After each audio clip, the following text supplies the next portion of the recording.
One of the most important things, like if you're a barber listening, or even just like someone who's in the service industry, just pay attention. Don't think about just the money, but think about the person in the chair.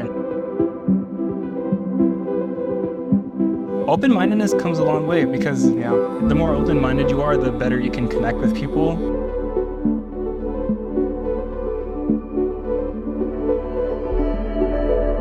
With a lot of like social media, like a lot of people are lonely. A lot of people are like, people need people. People need people. People need people.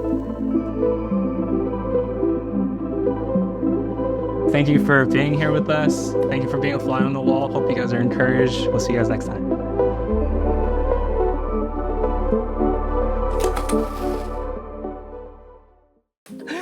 Hey guys, this is my brother-in-law, Ezekiel Abendan. He is the husband to my sister, May Abendan, and he's the father of 3 kids, and he is such a light and influence in my life. And if you guys know, like, this podcast has always been about how we can help encourage and grow each other, right? This guy is responsible for a lot of my growth, and I'm excited to hop in this conversation, and yeah, I hope you guys are blessed by it. So, how are you today, brother? Man, thanks for that intro. I'm good, man. Yeah, just so honored to be here, bro. Wow, I'm just really blessed by this studio, man. Blown away by it. It's really cool, man. Speechless. Are you nervous? A little bit. Yeah, but that's okay. That's okay. Nervous is good. Yeah. You know, some background on us. So you've been married to my sister for how long? I better get this right. 13 years. 13 years? Are you sure? Is that your final answer? Let me call a friend. 13 years. Well, Yeah, 13 years, man. Yeah. Do you remember the first time we met? Yeah, you know, I actually went on Twitter. Oh, no, the first time we met, no, I don't. Was it at the garage sale? It was the garage garage sale. sale, Yeah. So from your perspective, can you paint a picture of how that kind of transpired? I don't know, you're quiet, you know, you're young and skinny. Not that you're not anymore. I think you're more muscular now, you know? You put on a lot of muscle mass over the years. But yeah, you're just quiet, and I just always remember you being so active and doing skateboarding, breakdancing. You know, that was like one of my favorite moments of you. Played a lot of video games, and you just ate a lot of rice. I remember just like you just getting a lot of rice, like a lot. Like, it's just not humane, the amount of rice you were getting. And I remember just like, dude, you better eat that, man, because I hate wasting food. And you did. And you still maintain that lean physique, you know? But, Man, so that's how you remember me, as like little kid who can eat a lot of rice? What? Yeah, like one of my favorite moments was when, because again, like, you know, I just met your sister, and like your family didn't know me yet, but your sister and I, we were done with college already. We were in our careers, early in our careers, and and we wanted to go to Six Flags, Discovery Kingdom, and your parents made you go with us. You know, we were like adults, right? Because you guys weren't married yet? Because we weren't married. Yeah. We were like adults, but that was funny. And I just looking back now, I just felt so bad. Like you were like the third wheel, you know? We could have brought Stephanie with us, but I don't know why we didn't. But anyway, that was that. And you were in the back, and felt so bad, man. Just feel sorry for doing that to you. Yeah, you mentioned it a little bit at the beginning of this, where you mentioned Twitter. So that's a funny story. And so, can you give a little background as like what you meant about Twitter? Yeah, so I used to go, again, you know, we're adults already. We were, you know, dating. So I spent a lot of time at your house, and you wanted more time with your sister. So you wanted me out of the house, and I guess at the time, you know, we didn't have this kind of relationship, right? So instead of talking to me directly, you posted it on Twitter. And I was on Twitter, and I can't remember the exact wording, but it's like, you know, dude, you're still here, like on Twitter. And I knew you were talking to me.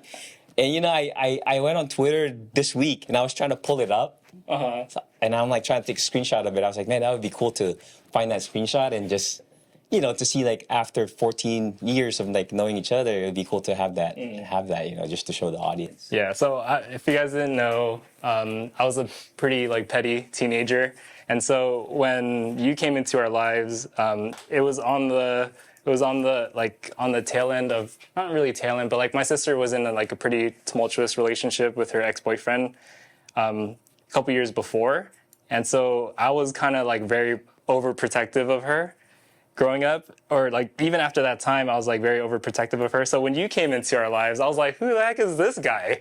And why is he always over?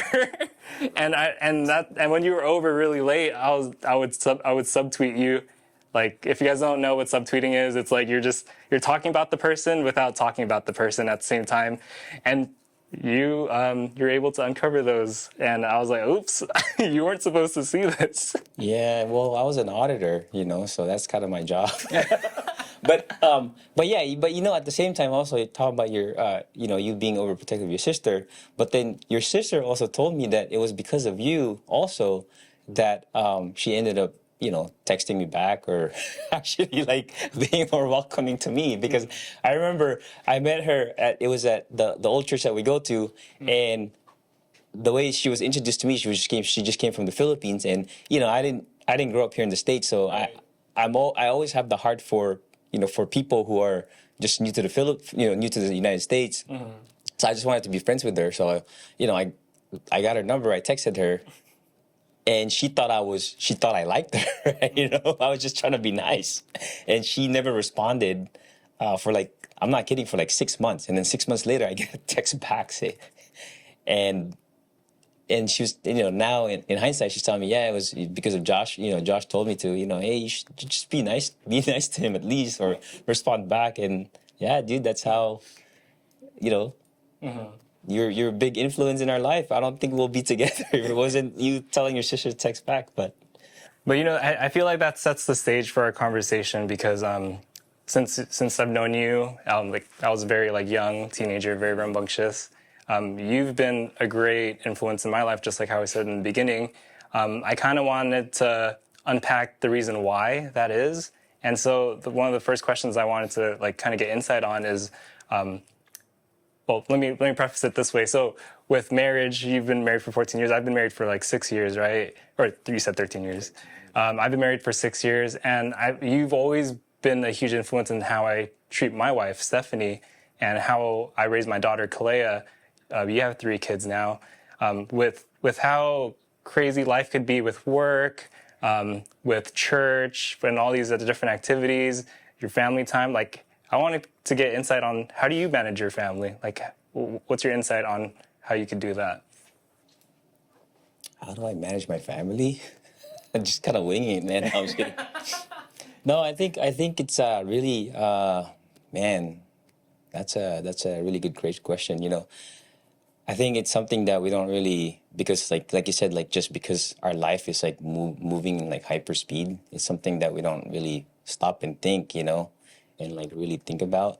But I think for us, it's just constant learning. With my wife and I, we do our best to not get comfortable in just managing our family, meaning she's in charge of homework, or she's in charge of laundry, or whatever it is, and I'm in charge of providing and working right now, because right now we're a one income family.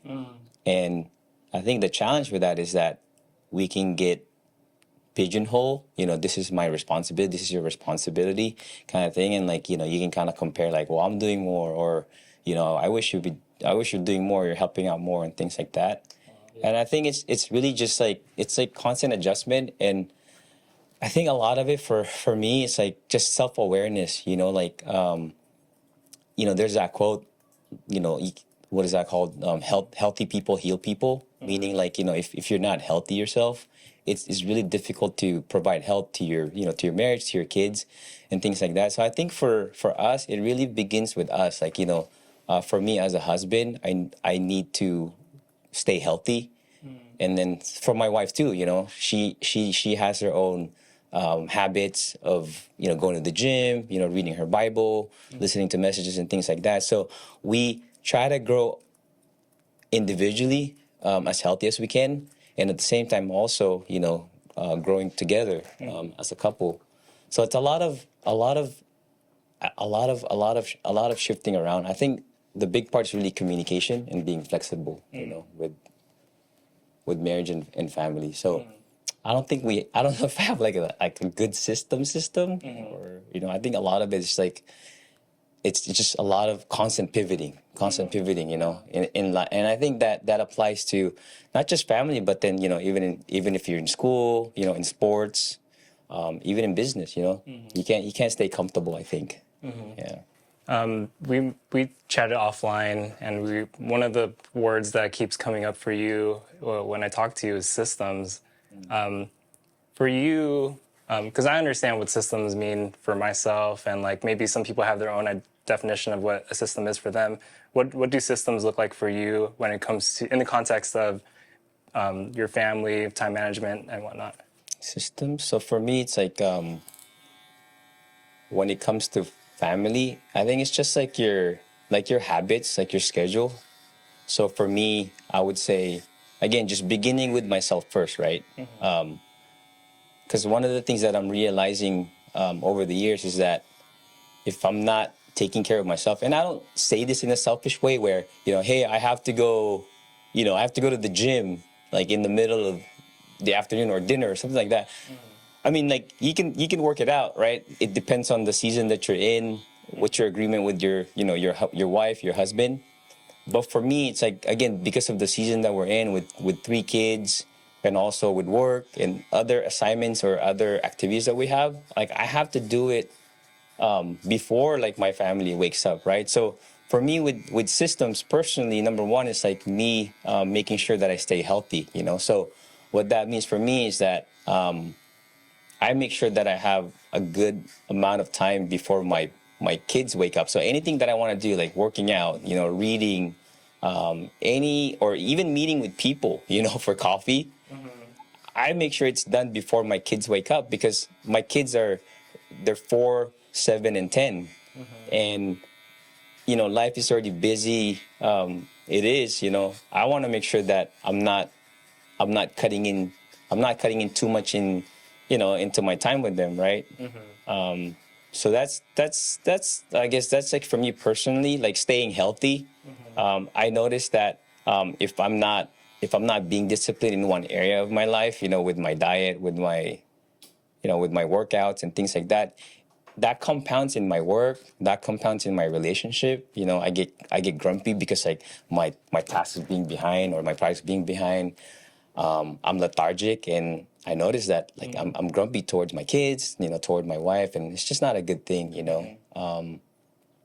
So that's for me personally, and then I think for us as a family, we try to maintain like a fixed schedule. So like we know what time everyone should get up.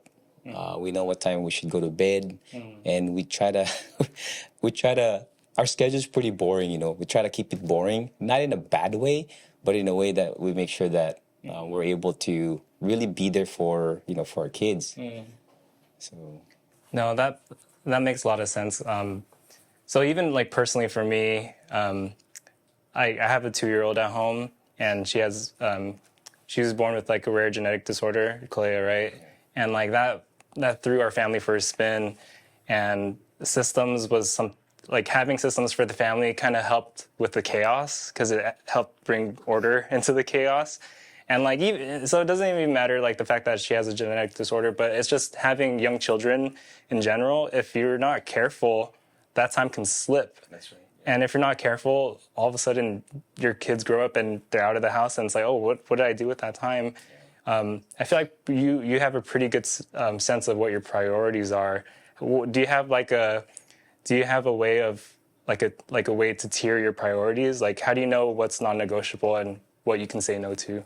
Yeah, I think, yeah. So like I said, a lot of it's communication and just, again, learning. I don't think it's gonna be perfect, but like for me, for example, like knowing that my time is very limited.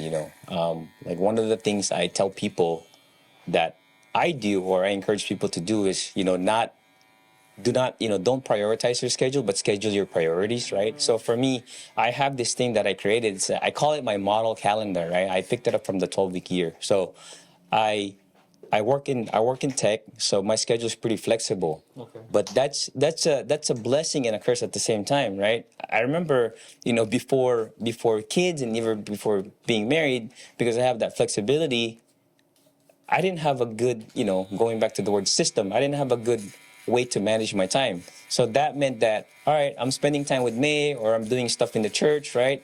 But now I'm working like super late. I'm working 2 a.m. because like I had a 3-hour lunch or a 4-hour lunch, right?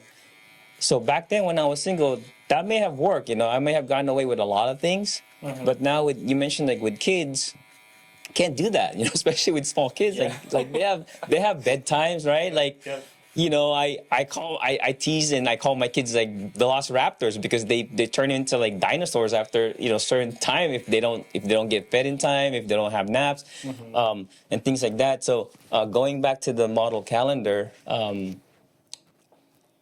I have the flexibility, like when to start my day, but then I choose, when I start my day. And I also choose and actually put on paper, when I end my day, right? Instead of just like, all right, I'm just gonna have lunch for 3 hours and not be disciplined about it, And the reason I have that is because, like, for example, and COVID helped us a lot, because like we were in the house and everything was like happening, and also working from home. Like I noticed, like my kids, with little kids, they always want to be with mommy, and they always want to be with daddy, right? And I want to make sure that I'm not, I want to, and it's always a tension. Like I want to be there to like, play with them when they want to, but at the same time I have responsibilities at work. So, I just try to create that boundary where, at like 5 o'clock, 5:30, it's a hard stop, because right now, especially summer, that's when it's a little cooler, and that's when we go outside, play basketball, go biking, things like that. So just trying to maintain that model calendar. So knowing like, all right, I start my day at 7:30, 8 o'clock, and I end no later than 6 o'clock. So anything that I can fit in that time block is what I do.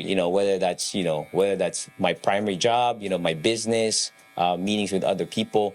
I just try to fit it there. And if I can't get to something, let's say, for example, for my own business, like I want to spend 2 to 3 hours a day, right? But because like my primary job is my main responsibility, if I have meetings that I have to attend to, then that the business that I have will just if I can only spend 30 minutes a day, then that's fine. Then I'll just continue the next day.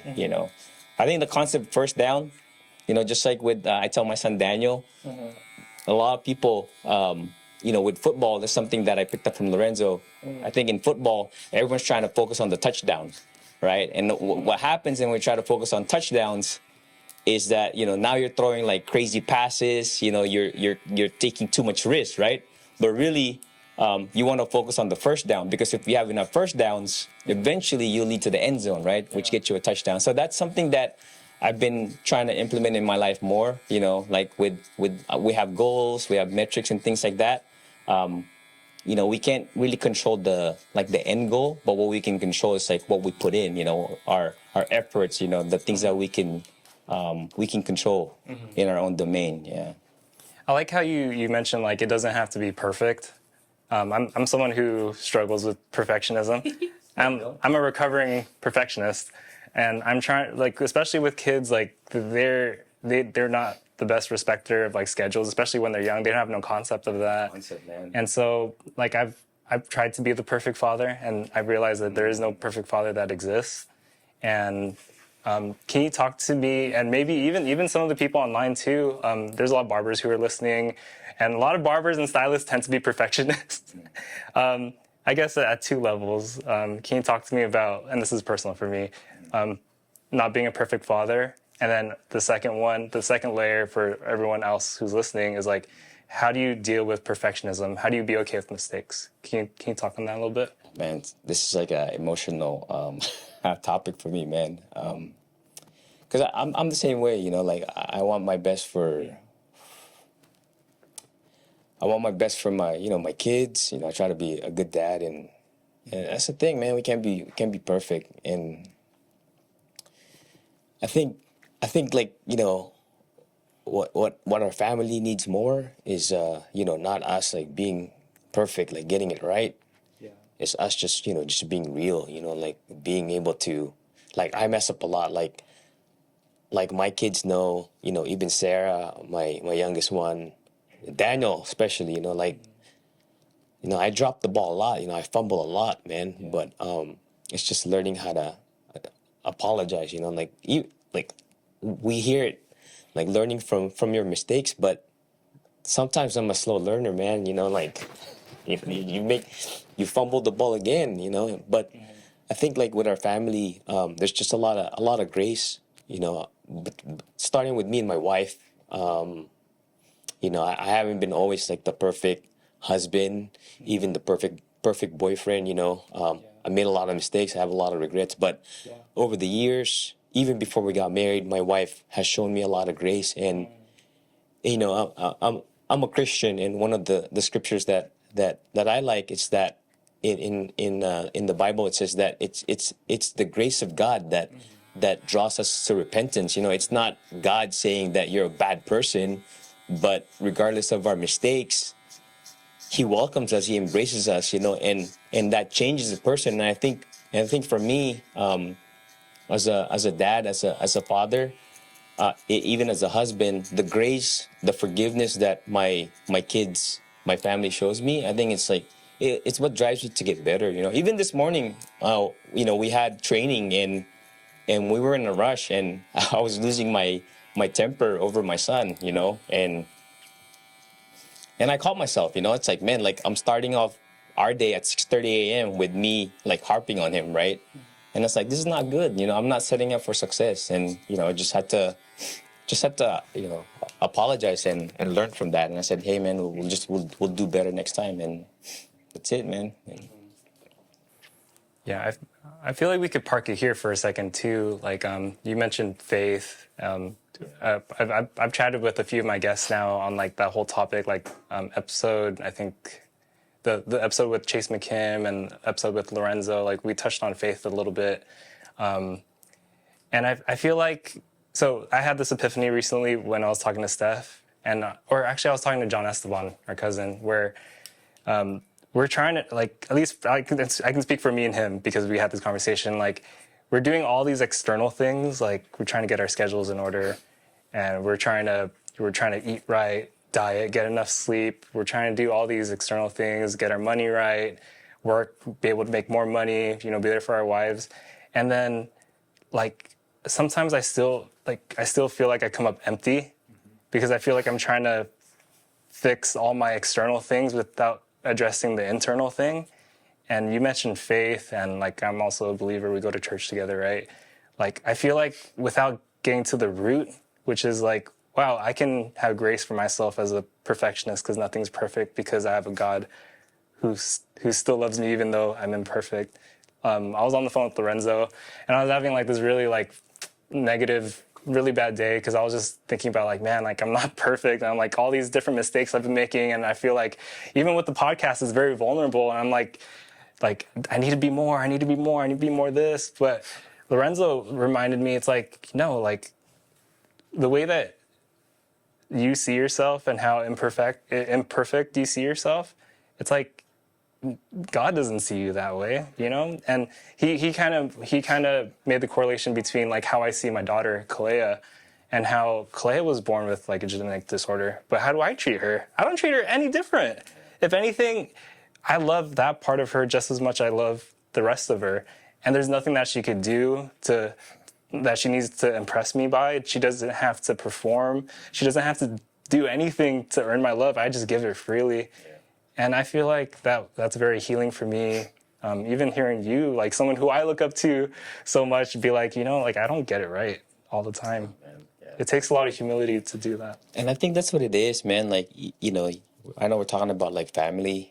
I think even with business too, I think a lot of business leaders fail is because we feel like we have to do it on our own, We feel like we feel like we have to be the smartest person in the room, and we fake it, Like one of the things that I always tell my son is that, God wants to bless the real you, not someone you pretend to be. you know. And I think with social media, with being an entrepreneur, right? You know, you can look at what this barber's doing, what this entrepreneur's doing, you know, looking at their revenues, looking at their followers and things like that. And we wish we want to have that, and we try to imitate them. You know, there's nothing wrong to be inspired by them, but I think imitation, it limits us of what we can really do. You know, like if you just, for example, like, you know, like me being here, right? Like you started in the garage, you started with a $20 clipper from Target that dad bought you, you know? And if you're like, oh, I just want to be like this barber, instead of you discovering who you are and actually taking risks, making mistakes, you know, learning and things like that, I don't think this whole thing would have been possible, you know? You would have limit yourself, man. We want to be in that comfort zone, right? And it's like if we if we suffer or we go through like difficulty, you know, I know like your audience is barbers, you know, trying to build your own business, your own brand. It's almost like we wanna give up. Like we have that short term, you know, thinking. But then you know, one of the things that I tell my kids, I learned this from a pastor, you know, Stephen Furtick. You know, he said, "Don't stop at 6." And it's a story about these people from the Bible where they were commanded to circle around for 7 days, right? And then for 6 days, like nothing was happening, you know. But then if they stop at day number 6 and they didn't go to day number 7, they would have never experienced the breakthrough, you know, the what they're hoping for, hoping for, right? And I think, you know, a lot of times, you know, we get so focused on like we want it now, you know, like if this is right, then why do I have to suffer, you know? If we're looking at people's successes, if we're looking at men, look at their marriage, you know, look at their finances, look at their business, right? But like you, for example, you know, if someone were to look at you like, man, look at Josh's podcast, look at his studio, right? Look at his barber, you know, but they don't know you started from the garage, right? They don't know you started with a that black plastic bag, you know, and they don't know that you started with like having people sign a waiver not to sue you, right? If they don't like the haircut. So a lot of people don't know those. Yeah, dude, I remember a lot of stuff. Like a lot of people only see the now, but they don't see the behind the scenes, you know. They don't see like the stuff that's happening for the past like 10, 15 years, you know. And they give up right away. Yeah. No. Yeah, with this podcast, honestly, like it feels when I first started, I was like, man, is the stuff I'm going through just the stuff I'm going through, and like, is my situation unique? And like, not every story is exactly the same, but I hear over and over, it's like Josh, you're talking about all the stuff that people are too scared to talk about, or like at least in the barber industry, like, oh, you're talking about the stuff that people like. We see it all on social media. Everyone's doing great as a barber. Everyone's doing great as a stylist, but some of us, a good majority of us, are suffering in silence, just pretending like things are okay. Yeah, you know. So for me, like one of my hobbies right now is I sell stuff on Amazon, and you know what it is like you buy something on like, let's say Walgreens for like $5, right? You sell it for $20 on Amazon, right? So it's like flipping, right? You know, like people, they've been doing that with Nike shoes from back in the days, right? With PlayStations and things like that, right? So that's another community, you know, that I have, right? Outside of my primary job. And people are posting their numbers, you know, they call it the orange bars, right? Like, wow, this guy's like making like $200,000 a month, right? And I have, you know, I have my own community that I meet with, and that's always something that I've always encouraged you. Like, you know, find your community that you're meeting, you know, once a month, once every quarter, and just like talking business and like someone you can be real with, right? So, like for example, like this guy that I met, you know, he graduated as a lawyer, he passed the bar exam, but he just wanted to become an entrepreneur. So he's been doing Amazon for 3 years, 4 years, and he's doing like $200,000 sales a month, right? And then when we had our meeting, he was just telling me like, yeah, this is where I'm at. This is my profit margin, you know? And I was like, wow, like, you know, here I am. I'm trying to compare myself with these people, you know, comparing my sales numbers with their sales numbers, right? But then when we really peel back and really understand like the behind the scenes, you know, the profit margin is like really, really low, you know? But again, like these people, they keep going. Like they don't stop.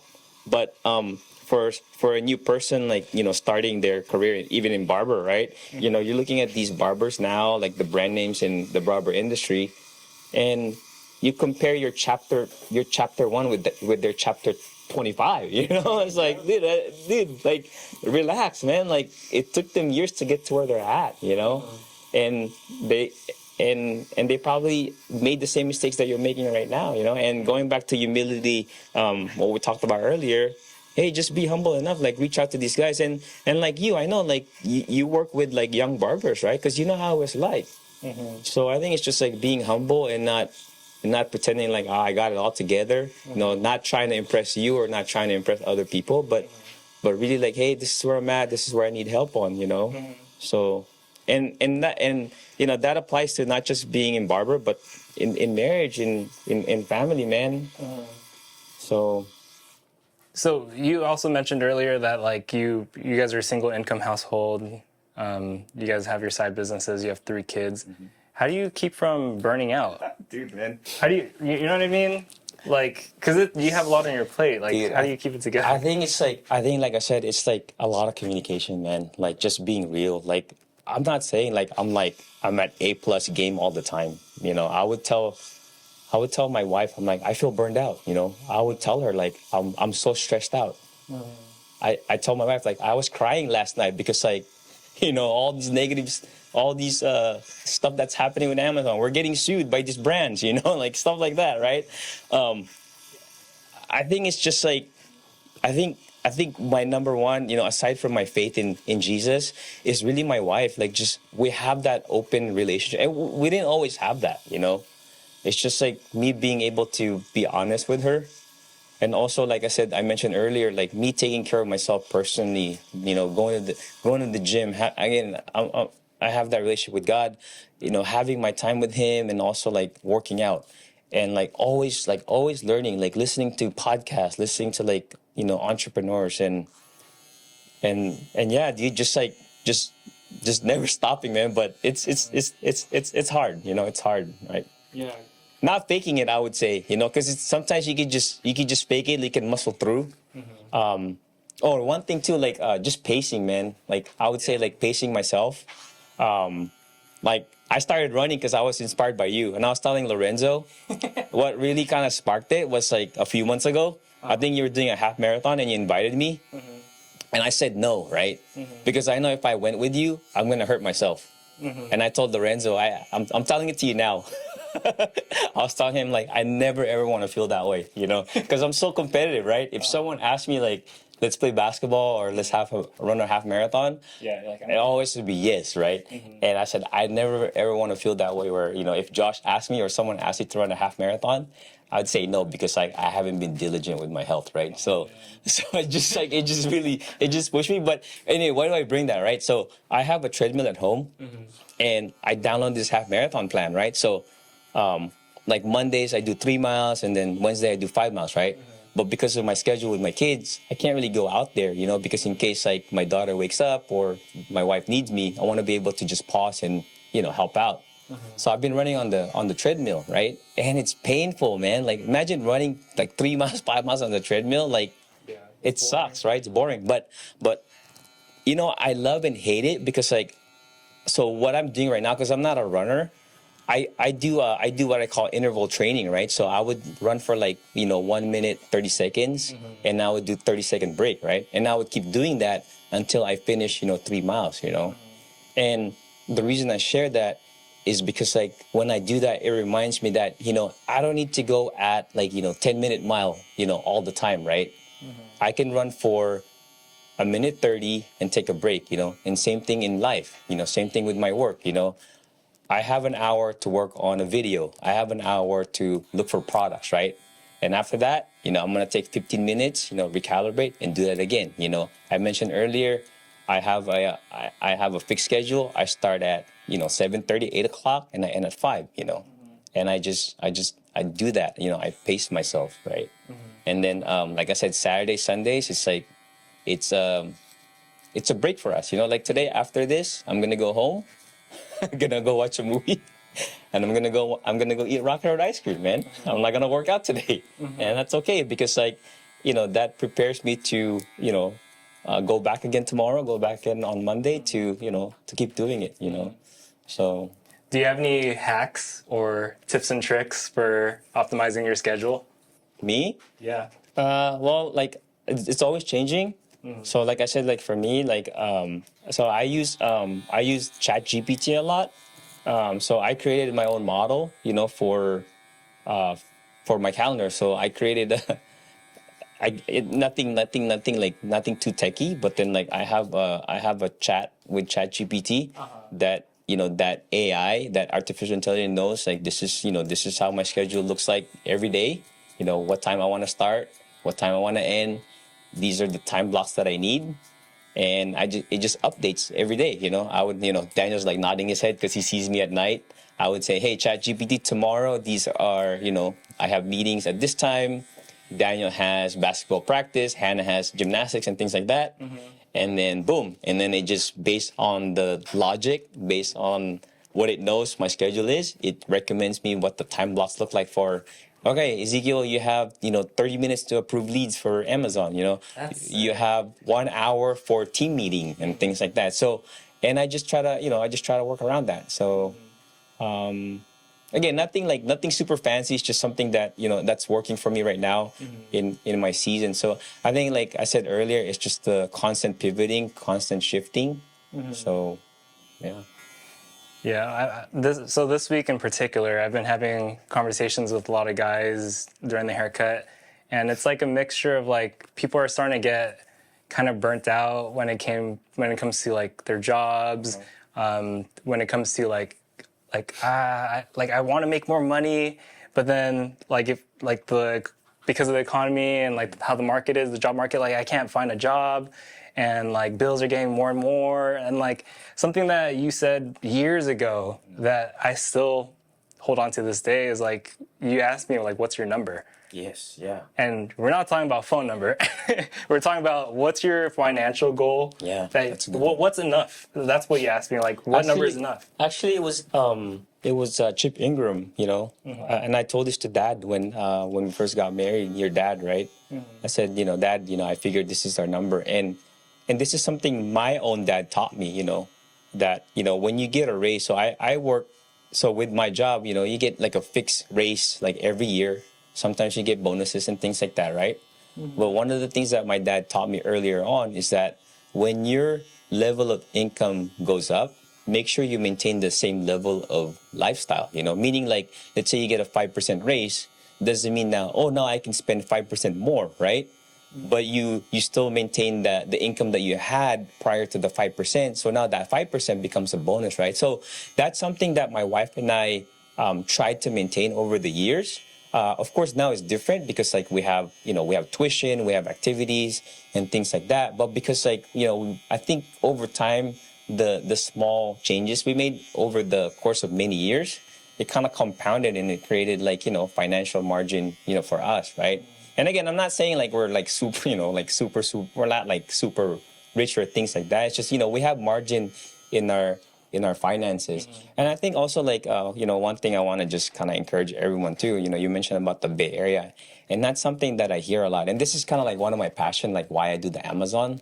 Like, I just want to show people that like, like stop being lazy, man. Like, Say it again. Say it again. Stop being lazy. Say it to the camera. Oh, where's the camera? Oh, like stop being lazy, Like if you need to work, dude, there's a lot of work out there. It's just like, stop being picky, like, dude, like if you need to work at a supermarket to make ends meet, do what you need to do, If you need to like start like a cleaning business and do that, do it, man. Like, it doesn't have to be sexy, I think that's one of the reasons I wanted to do the Amazon, because I hear that a lot. Like, the Bay Area is so expensive, this and that. But like, I work in audit and we have factories outside of California.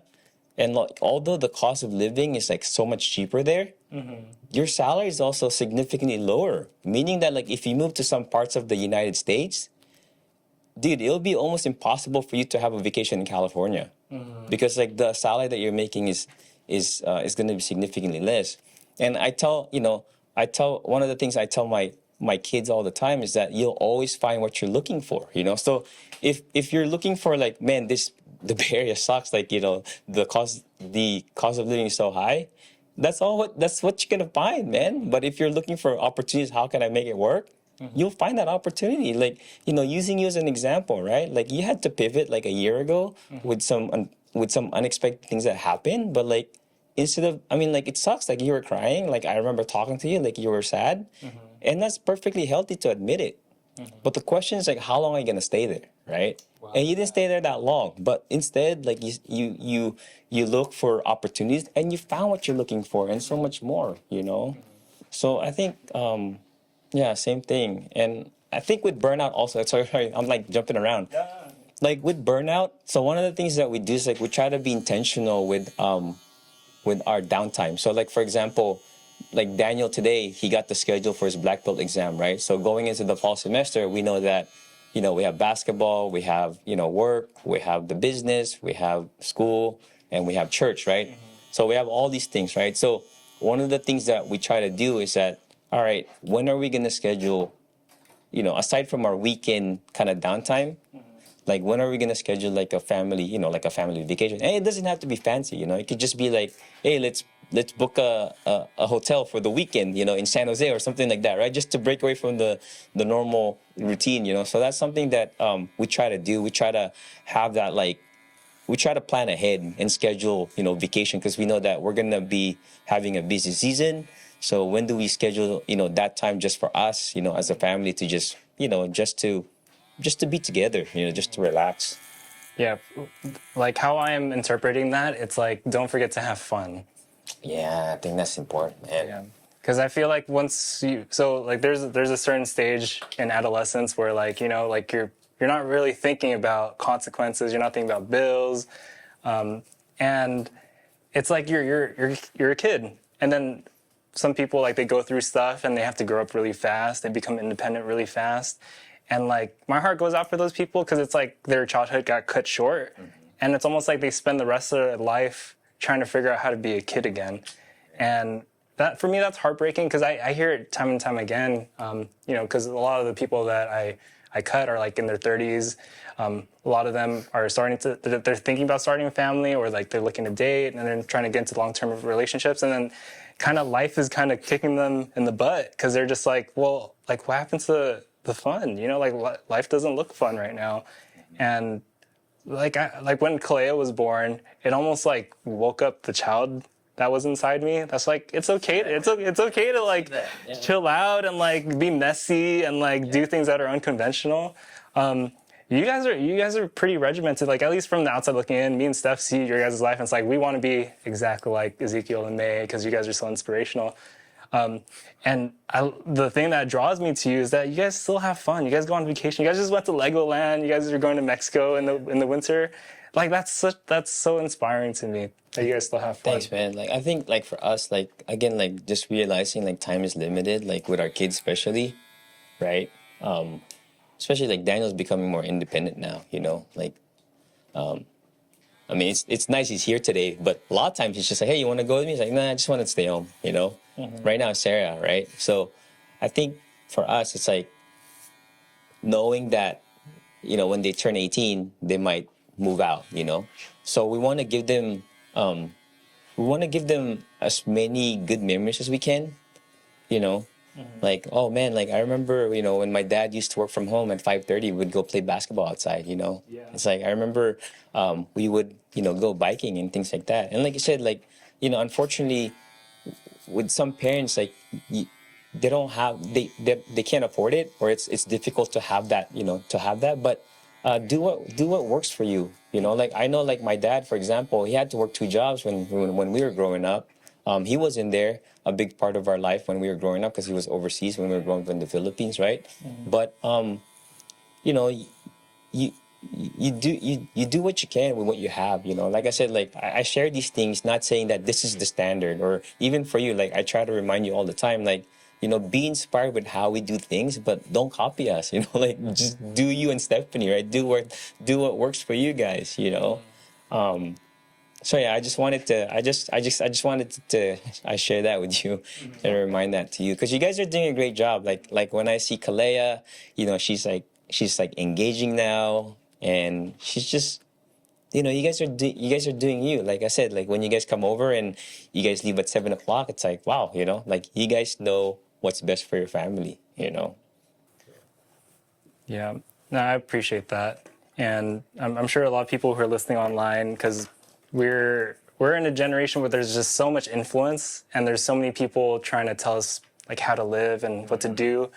I love how you're so much more on the side of like, hey, look at us, like see the things that like can inspire you, but do you at the same time, and I feel like we're just all trying to follow someone else's script, but that script doesn't work for us a lot of times. We have to figure out what works for us.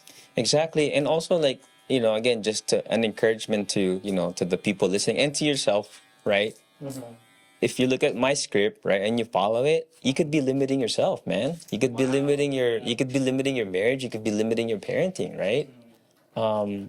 Yeah, I think at the end of the day, you gotta do what really works for you. Again, be inspired, take what you can, but customize it to what works for you. Yeah, that'd be my challenge and encouragement to you, man. Because I'm learning for you. I'm learning from you, man. Like I never thought I'd be an entrepreneur.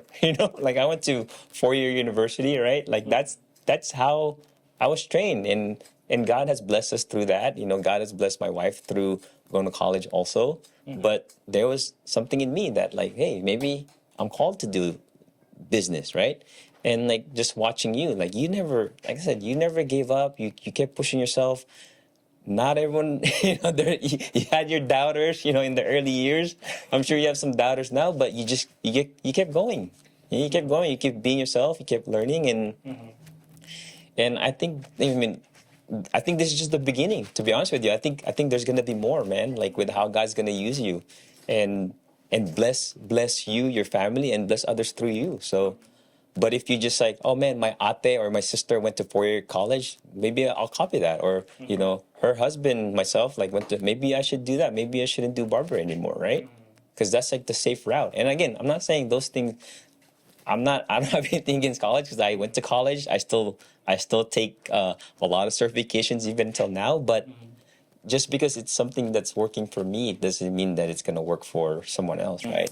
Man, that's so healing for me, because there was a point in time when I was in barber college, and all my friends were in like a 4-year, and then one by one they were graduating, and then it's like, well, I would use language like, I guess I'm just the barber, and that's the trap with comparison. It's like, man, it devalues the thing that you have, and the thing that you have it's beautiful and it's you. But then at the same time, it's like I feel like culture plays a big role in that.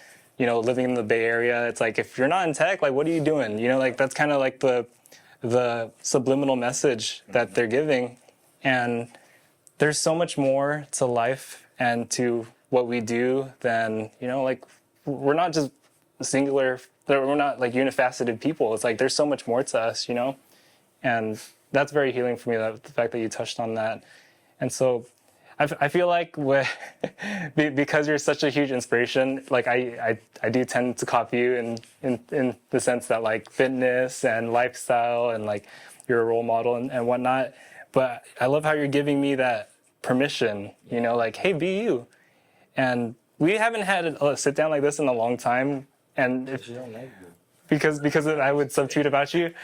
But yeah, like I love how you bring me back to the times when I used to cut your hair back at the apartment. Man, those are the days. Yeah, with the plastic bag. 2K, man. Yeah, and playing 2K until like the wee hours of the night. We can still do that, but we totally can. I want to ask you another question as we wind down, and since your son is here too, Daniel, I kind of wanted to loop him in onto this too. Hey Daniel, why don't you come over here? Hey guys, this is my godson.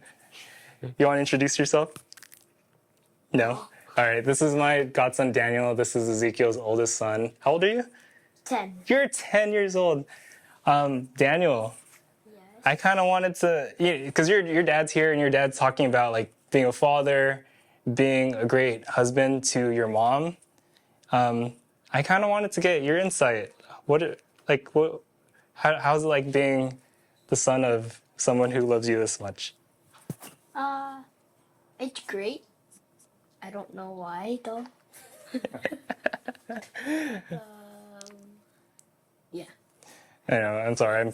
We didn't plan this. I'm kind of putting you on the spot. But like Daniel, like I'm very proud of you, and I just want to let you know that your dad, like, this is how he is in private too. It's not a show, and you see it too. Like you see him in his office and like working hard, and like, and for you guys watching online, you guys are probably fathers, or you guys are fathers to be, or if you guys are new parents, like being a father, like what we said earlier, it's not about being perfect. It's just about being present and just paying attention. And like I feel like Daniel, like your parents love you so much, and it's like, man, you're growing up to be just an amazing young man. I'm proud of you. Thanks. Love you, bro. But I love that he's here because you get to be transparent. You get to be you. You don't have to fake the funk. You know what I mean? Yeah. And being transparent like that, even with your son here, it's like it shows your character and it shows your humility and how vulnerable you are as a father. Yeah, I think that's what we try to do. I think, you mentioned culture. I think like, with perfection and like comparison, right? I think that's something that even with my own dad, like my dad, I blow up on my dad like a lot, like I call him and I'm like, just no filter, right? And my dad one time, this was years ago, it's like, dude, like, how come you talk to me like this, man? Mm-hmm. And I told him, because you're my dad. Mm-hmm. And then, and I didn't even realize I said that to him, right? And then after that conversation, it kind of hit him like, all right, because I'm your dad, like you can just be open up with me, right? And again, as a Christian, it's like that with our Heavenly Father. I can just be open with God. Sometimes I would cuss at God. I know this is being recorded. Like you're not supposed to do that as a Christian, but you can be real like that with God. And I try to do that with my kids too, where I'm not saying like, you disrespect me or dishonor me, but then sometimes you just have to let it out, And I tell them like one of the rules in our house that, you don't hit your siblings, except Daniel. You can hit Daniel because he can take it. The girls can hit Daniel. I said, you don't yell at your mom, you don't cuss at your mom. I said, but if you guys need to let it out, if you guys need to hit someone, you can hit me. Mm-hmm. I said, especially the girls. I said, because I'm your dad, and I can take it, I want you guys to have that outlet because that's how I am with my own dad. I mean, I don't hit my dad, because I'm bigger than him, but I could just like let it out with my dad, and I said I want you guys to have that. I don't know if that's biblical, but like that's just something I think it is, but that's how I try to roll with my kids, That's why like here, that's why I texted you. That I asked them. I was like, I really wanted him to be here because like we don't try to hide anything with our kids, Yeah. And then I mean, of course, like there are some things that we had to let out. That's in appropriate context for them. But like, especially with Daniel, like he asked me like the most, not inappropriate, the most, how do you say that? Like uncomfortable questions, And I can't say it here because, but, you gotta have that openness, I think, with your, with, I think, number one, with your spouse first. And again, it takes time, But anyway, I don't know why we're talking about this. But No, yeah, like transparent. Like in a world where things are very surface level and things are polished and perfect, man, this is such a breath of fresh air to hear your vulnerabilities and to hear your mistakes and what you're working on. And like, I kind of want to give you the last word, kind of on a lighter note. Like, you're always learning. Mm-hmm. What are some things that you're learning right now? What am I learning right now? Jeez, man. I think just have that long term, talking to the the barbers that are starting on their careers and like the business people. I think like I said, like I would say like think long term, because a lot of times like with projects, like even the green room, right? Yeah. You invested a lot in this, and I'm sure like you have metrics that you want to see and things like that, right? But then sometimes like 3 months in, 4 months in, you're like, man, I'm not hitting it, Mm-hmm. But like I said, don't stop at 6. Think long term. Maybe you won't see it like in 2 years, but maybe year number 3, year number 5. And really like with like going back to my Amazon business and even my primary job, I'm thinking like 5 years, 7 years. And the example that inspires me a lot is your parents, man. Mom and dad, man, because like with the company that they had, I talk to dad a lot, especially when they're living with us. And he just tells me stories, man. And he's not bragging. He just normal conversation like this, just being honest. He talked to me about how, like, man, like we had to, get a second job and things like that just to make ends meet. But man, like they stuck it out. And then like there was a point before they retired where it was just a huge financial blessing, for them, and they didn't keep it to themselves. They bless us, the kids. They bless other people too. So I think for those barbers out there, those entrepreneurs out there, if God plays that dream in your heart, man, like don't stop at 6, man. Go after it, man. Don't care what other people say. Keep learning, keep taking those shots. Don't be afraid to fail, man. Like learn from those failures, man. That's how you get better. When you get those failures, you learn like what not to do and what to do better, right? But like I said, I use Josh as an example here. He's been doing this for 10 plus years, and same thing for you. You might not know that you might be the next barber that your town, your community need. But if you stop now, you might never experience it. And a lot of people might lose out on the blessings that God wants to do through you. So, don't want to sound preachy, but that's something that's been in my heart. To just don't give up. You just got to keep taking those shots, man. I appreciate that. So before we wrap up, Ezekiel, I want to give you the mirror. And I just want to say this is such an honor and this is such an encouragement. I try not to hide anything on the green room. And so that's why I put myself out there. And everything that you're saying has been encouraging for me. It's very, very healing for me. And I hope it's also healing for the people who are tuning in. Guys, these are the conversations that help build me into who I am today. And the same conversations that Ezekiel has with his son, man, like this is gold right here. So I thank you for your time, and I want to get your thoughts. Let me know what you think about the haircut. Oh my gosh, man. I'm ready for prom, dude. Damn, dude. It's like the old days, but like much better, man. Damn, man. I know. Daniel said to give you a 0 Thanks, on top. I love it, man. Cool. Damn, dude. All right, you guys. This has been The Green Room featuring Ezekiel Abendan and also featuring Daniel Abendan. Thank you guys for tuning in. I hope you guys are encouraged. I hope you guys go after it like Ezekiel said. And we'll see you guys next time on The Green Room. You guys take care. Peace.